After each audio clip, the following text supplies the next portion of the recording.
no se hubiera revisado en algún sentido una serie de cosas que para mí son fundamentales a la hora de poder decir que algo es válido.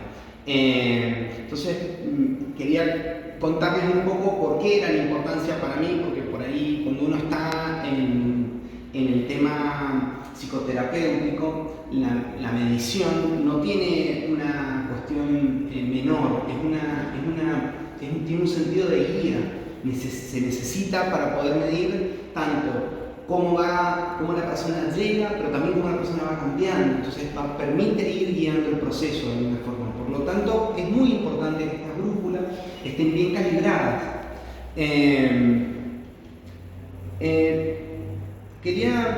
Bueno, si alguien conoce la SCN-90, y me imagino que sí, bueno, lo que sí quería señalar es que claramente, como dice la APA, hay un tema acá importante, que es que las decisiones que se basen en instrumentos que de alguna manera condicionen la vida de la gente, hay que tener cierto grado de advertencia, o sea, no es menor el tema. Porque una cosa es dejarlo en el campo disciplinar, académico, de investigación, en última instancia es algo que termina presentándose como algo para dentro de la propia disciplina, pero cuando ya trasciende esto, ya empieza a transformarse en un valor moral, o sea, en algo que de alguna manera puede determinar algunas cuestiones de la vida de los sujetos. Evalué una muestra amplia de 1.455 sujetos con 827 varones y 628 mujeres. Obviamente fue una investigación de carácter experimental, transversal, de tipo intencional, no probabilística. Y lo que llevé a cabo fue un análisis descriptivo, correlacional y un análisis factorial y exploratorio. Y en esto va a ser donde vamos a empezar a revisar el tema, porque me parece que es donde está todo el gran tema de la SCN-90. Claramente, como ustedes ya la conocen, es una medida de diseño clínico muy ampliamente utilizada en Argentina y en otros lugares del mundo, que tiene ventajas en algún sentido. La primera es que es de fácil aplicación, es corta, breve, vocabulario sencillo. Yo tengo una cosa que es interesante, que no sé si alguien reflexionó en el tema, pero yo por lo menos dije, ok, acá tengo una alarma. Y es que se puede aplicar a personas de nivel intelectual normal, dice, que no presenten un trastorno psicótico en curso. Y si uno empieza a revisar el tema de las dimensiones, esta escala revisa 9 dimensiones y entre ellas revisa psicoticismo y paranoia en los últimos 7 días. Entonces, o me está dando un falso positivo o estoy evaluando una persona con trastorno psicótico en curso.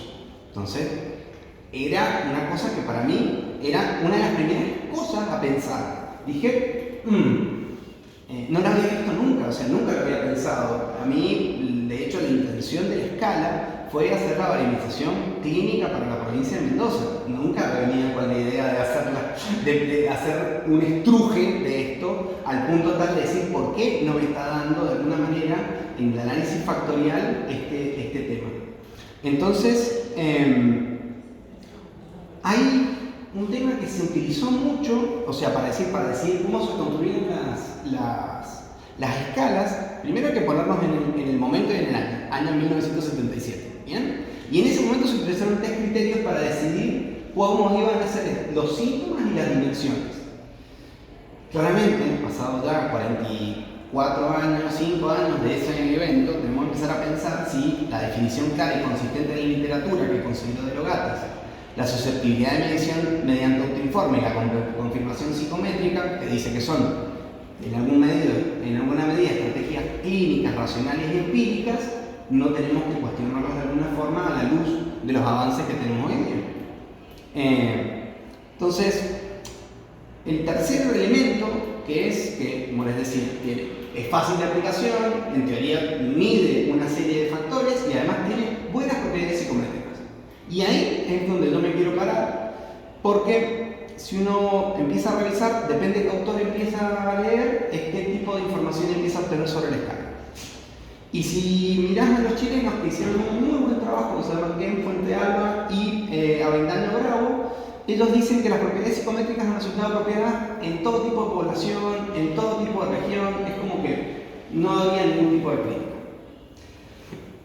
Y Castro Solano, que calculo que ustedes lo tienen que conocer más personalmente que yo, él dice, en el año 2021, dice, en Argentina el S090 ha demostrado una buena fiabilidad, la cual no tengo ninguna duda, y evidencias de validez en población general y en población clínica, dice. Entonces dije, bueno, ¿de dónde saco estos dos elementos? Y uno es el de Casullo y Castro Solano en 1999, me tuve que ir a las catacumbas, al anuario, a revisar cuáles eran las evidencias, ¿sí? Y me fui a Sánchez y Ledesma a decir, bueno, ok, señores, a ver qué es lo que ustedes han dicho que es válido, ¿bien? Y entonces ahí encontré que la primera parte es que había una cuestión importante acá en Casullo y Castro Solano del 99. Los dos elementos para que consideran como válidos para utilizar esta escala es una validez convergente y un patrón de correlaciones entre las escalas. Eso es lo que consideran como patrón de validez. Y la convergencia la hacen contra una escala de bienestar, o sea, una escala de síntomas contra una escala de bienestar, por lo tanto ipso facto es una correlación negativa, claramente. Y muchos de los elementos que se han ido revisando a lo largo del tiempo, sabemos que, si uno mira los papers, estas escalas correlacionan todas entre sí, en todos lados. O sea que no sería uno de los criterios de validez más importantes, ¿no es cierto? Y lo otro, que es la población clínica, que es a la cual me dediqué yo, dicen, Sánchez y Ledesma, que son de Mar del Plata, dicen, en particular, cierran su informe, dicen, resulta necesario realizar análisis factoriales, dice, tanto del instrumento completo como para calificar la estructura factorial subyacente de nuestra población, como con las diferentes escalas en particular para terminar de conocer el funcionamiento de las diferentes ítems de las mismas. No hicieron validez, lo que hicieron fue fiabilidad. Entonces, lo digo... Toma, explícalo con la botellita. Gracias. Bueno, ustedes lo saben, ¿no? Que cuando uno habla de fiabilidad, hablamos de cuánto mide esta botella de 500 mililitros, ¿no? Y cuando hablamos de validez tenemos que saber qué es lo que está acá adentro, ¿no?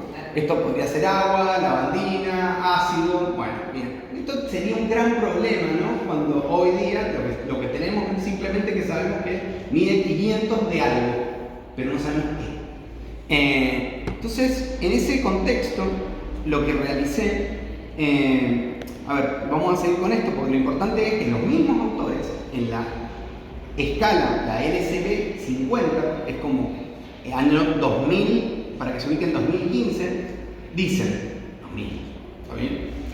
La S090 ha sido objeto de varias críticas. Su debilidad más saliente reside en la ausencia de evidencias rigurosas en cuanto a su validez factorial. O sea que para el 2021 dicen una cosa, para el 2015 dicen otra. ¿Está bien? Bien. Dado la dificultad de que se... Y en el 2021 decían totalmente distinto, pues estaban convalidando el SSL 27. Como la SSL 90 después bifurca en la 45 y después en la 27, obviamente para poder validar la 27 no hay que matar la vaca sagrada no hay que tocarla, ¿ok? Entonces, acá tenemos un tema. Y acá te dicen los mismos autores, que es de la iglesia, Stover y Castro Solano. Dicen, en este sentido, un hallazgo recurrente en los estudios factoriales introductorios es una única dimensión superior que ordenaría todas estas dimensiones y sería muy difícil discriminar esto.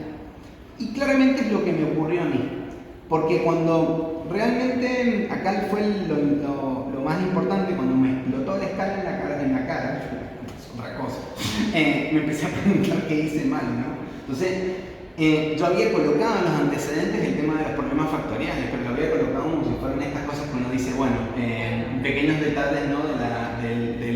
del recuento, del raconto, ¿no? Que uno hace. Pero claro, ahí me di cuenta que inevitablemente tenemos que dar respuesta a la función del análisis factorial. ¿Por qué? Porque nos va a permitir decir qué alteraciones mide realmente el SSL90. Y además es que la validez de constructo es la más importante dentro de los autores que se está señalando como dentro de los tres tipos de validez, para demostrar hasta qué punto la información que arroja el instrumento es coherente, ¿sí?, con la teoría.